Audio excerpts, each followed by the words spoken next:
반갑습니다, 여러분. 손영신 목사 성경 강해, 오늘은 110번째가 되겠습니다. 저는 오늘 요한복음 1장 후반의 말씀을 본문으로 해서 예수님께서 사역 초기에 제자들을 모으시는, 또 제자들이 몰려오는 그 모습을 말씀으로 나누고 싶습니다.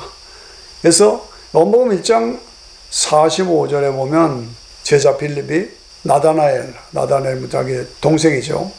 바도놈의 제자 이름으로는 나다나엘을 찾아 이르되 모세가 율법에 기록하였고 여러 선지자가 기록한 그 일을 우리가 만났으니 요셉의 아들 나사렛 예수라, 이렇게 전도하는 것을 볼 수가 있습니다. 모세가 율법에 기록하였고, 이건 뭡니까? 구약이죠. 예수님은 그냥 오신 것이 아니라 구약 전체는 예수님이 오신다, 메시아가 오신다 하는 그 오신다로 얘기죠. 신약은 오셨다, 메시아가 오셨다. 그리고 신약과 구약, 구약과 신약은 그 예수님이 오신 예수님이 다시 오신다. 그래서 오신 예수, 다시 오실 예수. 예언된 복음, 성취된 복음, 다시 오셔서 천년왕국 새하늘과 새 땅으로 연결된 복음. 이것이 성경 전체의 흐름 아니겠어요? 그러니까 구약의 율법에 말씀한 그가 누굽니까? 메시아, 예수 그리스도. 내가 메시아를 만났다, 그 얘기죠. 만났다. 그 누구냐? 요셉의 아들 나사렛 예수니라. 오늘 이 말씀을 통해서 우리가 전도할 때에 예수님에 대해서 확실하게 전파해야 됩니다. 예수님은 우연히 오신 것이 아니라 긴 인류 역사 속에서 창세기 3장부터 여인의 후손이 오신다 해서 오신 예수, 오셨다, 오신 예수. 그리고 나의 구원자가 되시고 다시 오신다. 이 말을 듣고 나다나엘이 그 동생이 말하되 나사렛에서 무슨 선한 것이 날 수 있느냐? 나사렛에서. 그러니까 저는 강원도 사람인데 강원도 촌놈이라는 말을 어려서 들었어요. 강원도 촌에서 뭐가 나가느냐, 이제 그런 식입니다. 나사렛에서 무슨 선한 것이 나오겠느냐? 이 말은 메시아는 다윗의 후손으로 베들레헴에서 나온다 라는 것을 알고 있었어요. 왜냐하면 예언이 다 그렇게 되어 있기 때문에. 그런데 출생의 비밀을 우리가 신비하게 알아야 됩니다. 처녀 마리아예요. 그 마리아는 누구냐? 그 자신이 다윗의 후손이에요. 그리고 약혼했어요. 누구하고? 요셉. 그 요셉은 솔로몬 계통의 다윗의 후손이에요. 이 솔로몬과 나단은 이 성경을 보면 둘 다 밧스바의 아들들입니다. 그래서 밧스바의 아들 나단을 통한 후손이 마리아, 솔로몬을 통한 후손이 요셉. 그 요셉과 마리아가 약혼했다. 법적으로 약혼했다 이거죠. 그러나 육체 관계는 없었다.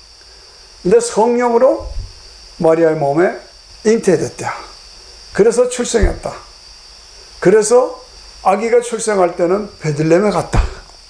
그 베들레헴에 가서 출산해서 말구 위에 누웠다. 이게 신비한 얘기잖아요. 그러니까 성경의 모든 조건을 충족시키는 거예요. 그러니까 마태복음의 족보하고 누가복음의 족보하고 이 족보가 다르습니다. 똑같은 예수님의 족보인데 달라요. 30년의 차이가 있어요. 그거 우리가 아셔야 돼요.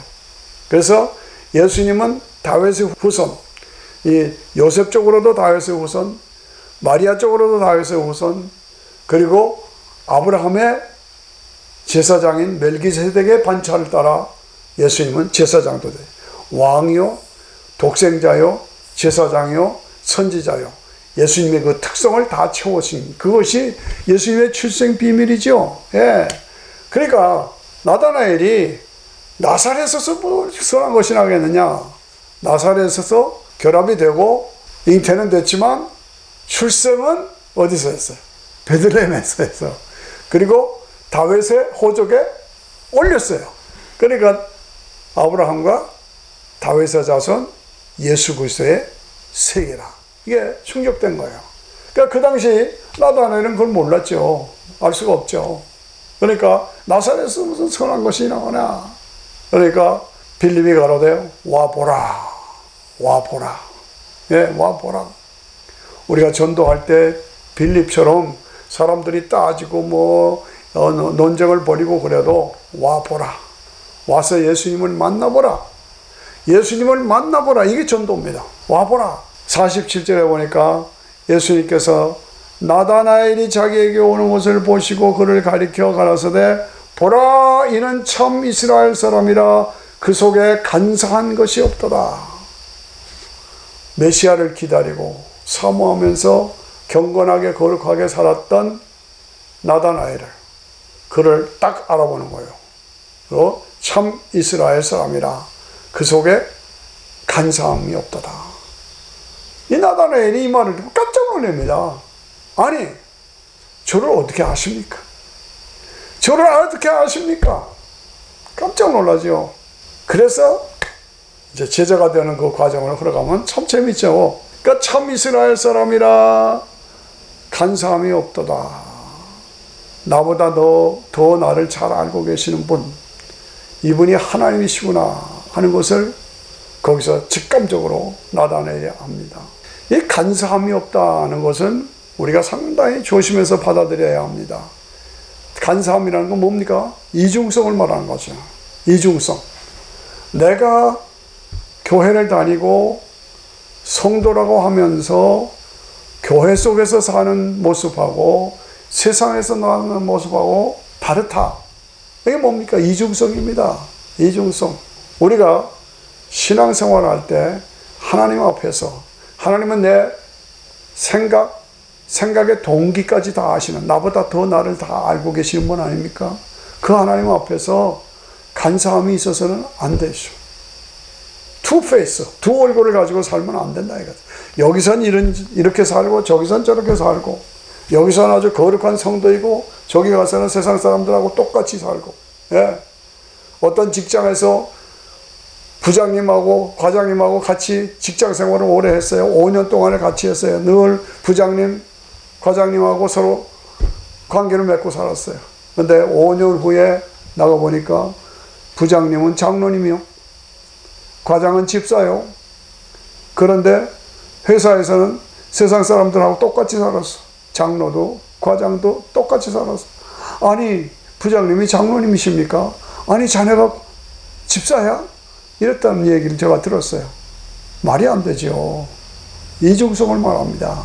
간사함을 말합니다. 이것이 오늘 교회가 교회되지 못하고 성도가 성도되지 못하는 모습, 목사가 목사되지 못하는 모습, 다 숨겨놓은 비밀이 있고 남이 알면 안 되는 것이 있고 부끄러운 부분이 있고 가리고 싶고 숨기고 싶은 그런 것이 있고, 이것이 간사함입니다. 오늘 내 속에 간사함이 없도다. 디모데에게 사도 바울이 말씀하신 것처럼 거짓 없는 믿음, 청결한 마음, 선한 양심. 거짓 없는 믿음, 청결한 마음, 선한 양심. 양심이 바르고 선해야 되고 믿음에 거짓이 없고, 그래서 간사함이 없어야 된다 이거지. 저 시카고에 이름 있는 목사님, 제가 존경하던 목사님 있어요. 그런데 나중에 보니까 숨겨놓은 여자가 있었어. 10여 년 동안이나 있었대요. 얼마나 안타깝습니까? 얼마나 안타까워요. 한국에 잘 나가던 전모모 하는 목사님이 있어요. 그 책을 보면 아주 좋았어요. 그 책을 너무 잘 읽었어요. 제가 목회하면서. 나중에 보니까 여자들 건드리고. 이건 뭡니까? 간사함이지. 이중성을 말하는 겁니다. 그래서 그 사람의 책을 전부 다 끌어다 쓰레기통에다 집어넣었어요. 오늘 우리가 이 땅에서 특별한 일을 못해도 간사함이 없어야 됩니다. 교회 속에서나 밖에 나가서 세상 속에서나 동일하게 저 사람은 진짜 집사다, 저 사람은 진짜 장로다, 저 사람은 진짜 권사다, 저 사람은 진짜 목사다, 간사함이 있어서는 안 됩니다. 이거 조심하지 않으면 안 됩니다. 한 번은 제가 어느 목사님하고 차를 타고 가다가 저보다 좀 나이가 아래요. 그래서 목사님 이렇게 쳐다봐요. 숨겨놓은 여자 없어? 그랬어요. 숨겨놓은 여자 없어? 그랬더니 깜짝 놀란 거. 나중에 하는 말이, 손 목사한테 그 말을 들었을 때 너무너무 놀랬다고. 너무 놀랬다고. 숨겨놓은 여자 없느냐? 숨겨놓은 돈 없느냐? 숨겨놓은 권세 없느냐? 남이 알면 안 되는 그런 비밀이 없느냐? 아무도 보는 사람이 없는데 나하고 음행하자. 보디발의 아내가 요셉을 끌어안으려고 하니까 요셉이 하나님 보시잖아요. 하나님이 보시는데 하나님 앞에서 내가 어찌 이 큰 악을 행하여 하나님께 득죄하리까? 그리고 옷을 벗어 던지고 도망갔잖아요. 그게 뭡니까? 거룩한 도망입니다. 간사함이 없는 겁니다. 저도 여러분 모두도 누구도 장담할 사람은 없습니다. 조심해야 합니다. 간사함이 있어서는 안 됩니다. 잘 나가던 어떤 목사님이, 목사들 회의에 회장도 하고 하던 목사님이 있었어요. 오래전입니다. 아들 티네이저가 아빠 책상에 앉아서 아빠 컴퓨터를 딱 눌렀어요. 뭣도 모르고 눌렀어요. 그랬더니 벌거벗은 여자가 쫙 나오는 거예요. 난리가 났죠. 그래서 엄마 이게 뭐야? 경찰이 달려오고. 잘 나가던 목사예요. 너무나 아까워요. 안타까워요. 아주 몰락해버렸어요. 이름도 없어요. 이런 일들이 비일비재합니다. 하나님은 내 마음을 아시고 내 생각을 아시고 내 동기까지 아시는데 하나님 앞에서 거짓 없는 믿음, 청결한 양심, 선한 마음을 가지고 내 속에 간사함이 없도다. 간사함이 없도다. 우리가 이 간사함 때문에 늘 신경 쓰고 조심해야 합니다. 48절에 보니까 나다나엘이 가로되 어떻게 나를 아시나이까? 예수께서 대답하여 가라사대 빌립이 너를 부르기 전에 내가 무화과 나무 아래에 있을 때에 내가 너를 보았다. 야, 나다나엘이 깜짝 놀랍니다. 무화과 나무 아래에 있을 때에 내가 너를 보았다 하는 것은 그때 아무도 모르고 자기만이 아는 그 시간, 그 장소, 거기서 뭐 했습니까? 하나님 앞에 기도하고, 하나님 앞에 메시아가 오시기를 기도하고, 하나님 앞에 이스라엘이 독립되기를 위해서 기도하고 그랬는데 그때 자기를 봤다. 그러니까 아, 이분이 메시아구나. 그래서 그냥 한 거였죠. 메시아구나. 오늘 우리는 우리의 삶 속에 무화과 나무 아래에 비밀이 있어요. 무화과 나무 아래에 비밀이 있어요. 나만이 아는, 사람들이 알지 못하는 하나님과 나 사이에만 가지는 비밀스러운 시간, 비밀스러운 장소, 비밀스러운 하나님과의 교제. 무화과 나무가 어디 있습니까? 언제입니까? 어느 때입니까? 오늘 우리가 그리스도의 제자로 살려고 한다면 무화과 나무의 비밀을 가지고 있어야 합니다. 만들어야 합니다. 정한 시간에 정한 정서에서 하나님과 교제를 나누는 기도의 시간, 하루의 삶을 시작하면서 하나님 앞에 무릎을 꿇는 시간, 하나님 앞에 무릎을 꿇는 시간이 없으면 간사함이 있을 수가 있습니다. 조심해야 합니다. 정한 시간에 반드시 하나님 앞에 무릎 꿇고, 다니엘은 하루에 3번씩 예루살렘을 향하여 무릎을 꿇고 하나님 앞에 기도해요. 그런 삶의 비밀이 나에게 있어야 되지 않느냐. 무화과 나무 아래의 비밀. 내가 기도하는 시간이 얼마나 됩니까? 저는 우리 집사님들 보고 적어도 30분 이상은 기도해야 된다고. 30분 합니까? 1시간 합니까? 2시간 합니까? 어쨌든 기도의 분량을 채우고 정시로 기도하고 무시로 기도하고 무화과 나무의 비밀을 내가 가지고 있어야 하는 거야. 무화과 나무 아래의 비밀, 내가 그 시간 그 장소를 가지고 있을 때 주님이 나를 보신다 이거죠. 내가 무화과 나무 아래에 있을 때가 너를 보았다. 야, 주님이 인정하시는 삶의 내용이 우리에게 있어야 되지 않느냐. 예, 그렇습니다. 오늘 저는 조국 대한민국을 하루도 잊지 못합니다. 또 미국을 잊지 못합니다. 한국은 내 조국이고 미국은 제가 몸담고 살고 있는 나라예요. 그런데 다 위기예요. 미국도 지금 바이든 대통령 위기입니다. 한국도 지금 혼란합니다. 선거를 내놓고 지금 혼란해요. 신문을 보면 그냥 찢어버리고 싶어요. 그런데 우리 성도들이 얼만큼 기도하고 있느냐 이거죠.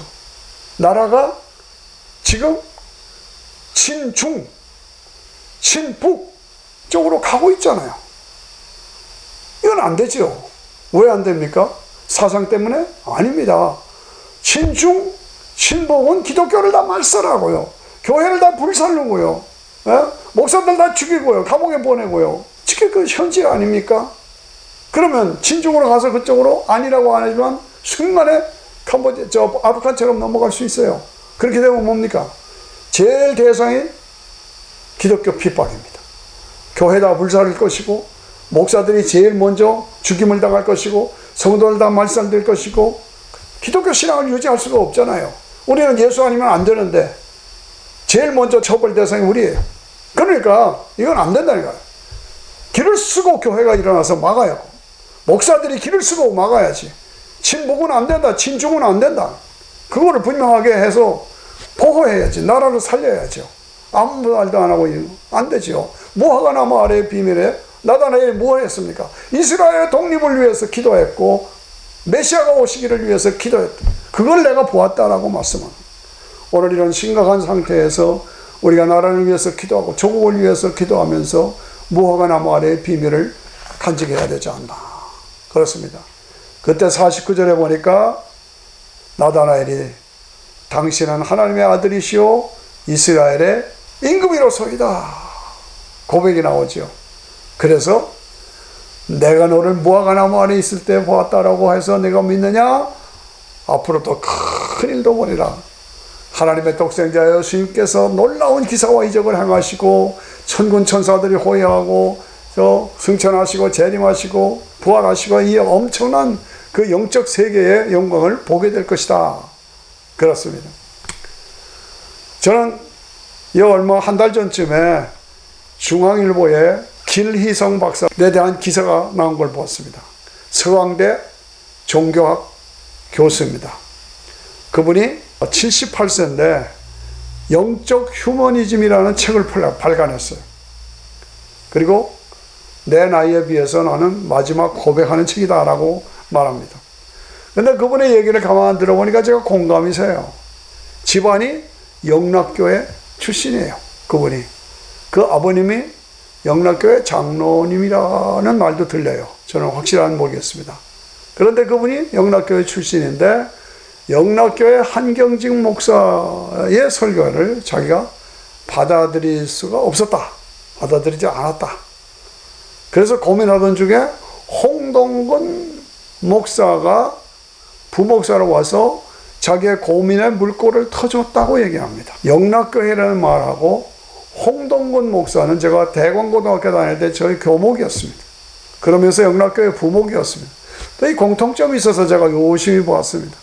그런데 홍동근 목사님은 성경이 해석이 자유롭고 진보적이라서 거기서 자기가 해방감을 가졌다. 그리고 예일대 하버드 대학에서 공부를 하고 박사학위를 받았는데 불교학으로 철학 박사학위를 받았다. 그 말을 듣고 그 기사를 읽고 제가 참 마음이 아팠습니다. 당황스러웠습니다. 성경 말씀을 우리가 대할 때 거기는 하나님이시다. 내가 하나님이다. 내가 창조주다. 내가 아버지다. 이 인격이 분명합니다. 그 인격을 가지신 스스로 계신 하나님이 우주 만물을 있으라 하고 창조하신 하나님의 전능하심이 거기에 분명히 들어있습니다. 그리고 성경의 모든 얘기는 역사 이야기입니다. 꾸며낸 얘기가 아니라 실제 있었던 역사 얘기고 그 역사는 수백 년, 수천 년 전부터 있으리라 예언된 역사입니다. 그런데 그 예언이 성취된 역사입니다. 그런데 그것은 인간을 죄와 사망에서 죽음에서 건져주기 위한 복음입니다. 그런데 그 복음은 모든 사람에 의해서 주어진 것이지만 모든 사람이 다 믿는 것이 아니야. 구원받은 사람, 받아들인 사람만 구원받고 구원받은 사람만 받아들여. 이게 성경의 흐름 원리입니다. 그래서 받아들인 사람에는 영원한 영생이 이루어지는 거예요. 이것은 철학으로 해결할 수 있는 게 아니에요. 공부 박사학위로 해결할 수 있는 것이 아니에요. 그런데 이 기준에서 어긋나서 세상적인 학문으로 연구를 하려니까 답이 안 나오죠. 홍동근 목사님은 대광고등학교 교목이실 때 참 멋지셨습니다. 아주 이성적인 풍기시는 그런 멋쟁이셨어요. 그분이 한번 싹 이렇게 걸어가시면 참 존경스러운 모습. 인기가 대단했습니다. 그런데 나중에 어떻게 됐어요? 나중에 미국에 왔다 캐나다 갔다가 그다음에 북한에 가서 북한에서 교수 노릇하다가 북한에서 돌아가시고 평양에 애국열사 묘지에 장사되어 있어요. 저는 그걸 생각하면 너무너무 가슴이 아픕니다. 홍동훈 목사가 결국 그렇게 해서 평양에 가서 김일성이를 위해서 일하다가 거기서 애국열사의 묘지에 들어갔다. 참 안타깝습니다. 동시대의 사람이고 기리성 박사는 영락교회 다닐 때 제 집사람도 영락교회 같이 다녔다. 기억이 난다고 그래요. 영락교회 장로님 아들이고 홍동문 목사는 대왕교 저의 교복이었는데 나중에 보니까 한 번은 불교학 박사고 한 번은 북한에 가서 열쇠 묘지 묻히셨다. 안타깝죠. 기독교는 종교가 아닙니다. 기독교는 연구의 대상이 아닙니다. 기독교 신앙은 연구로 되는 것이 아닙니다. 그럼 뭡니까? 인격적인 만남이에요. 인격적인 만남. 오늘 나다나엘이 빌립에 와서 보라. 내가 예수님을 만났다. 너도 와서 보라. 갈릴리에서 나사렛에서 무슨 선한 것이 나겠느냐? 너 와봐. 구약에서 예언한 그분이 예수님이다. 내가 네가 무화과나무 아래 있을 때 너를 보았다. 너는 간사함이 없도다. 이런 만남의 역사, 교제의 역사, 친밀함의 역사, 그래서 이루어지는 인격적인 만남의 교제의 역사로 통해서 구원이 이루어지는 것이 학문으로 이루어지는 것이 아니고 연구 대상이 아니다 이 거죠. 뭡니까? 인간이 가진 문제는 뭡니까? 죄, 저주, 죽음입니다. 죄, 저주, 죽음. 이것은 스스로 해결할 방법이 없습니다. 그럼 어떻게 해야 합니까? 죄, 저주, 죽음은 죄에서부터 왔고 죄는 값을 지불해야 없어지는 겁니다. 그 값을 어떻게 지불하면 피 흘림이 없은즉 사함이 없습니다. 피 흘림이 없은즉 사함이 없습니다. 그래서 하나님이 독생자 예수님을 보내셔서 이 땅에서 십자가에서 피 흘려 죽으셔서 믿는 자에게 죄사함을 주시고 영생을 주시고 그렇습니다. 이것이 복음이고 그렇게 해서 우리 인간이 가지는 대답은 오직 예수님 외에는 다른 구원의 길이 없습니다. 내가 예수님을 만났다. 와서 보라. 나사렛에서 무슨 선한 것이 나겠느냐? 아니야. 와서 봐. 와서 보고 예수님을 만나니까 내가 너를 무화과나무 아래 있을 때 보았다. 예, 저를 어떻게 하십니까? 내 속에 간사함이 없도다. 너는 참 이스라엘 사람이다. 거기서 완전히 예수님을 만났죠. 교제했죠. 제자가 되었죠. 나중에 예수님을 위해서 순교했죠. 이게 제자들의 삶의 모습입니다. 오늘 나에게도 이런 역사가 이루어져야 되는데 그래서 만남과 교제와 친밀함으로 주를 위해서 제자의 삶을 살다가 하나님 나라에 가서 칭찬받고 상 받는 저와 여러분이 되어야 되지 않겠습니까? 감사합니다.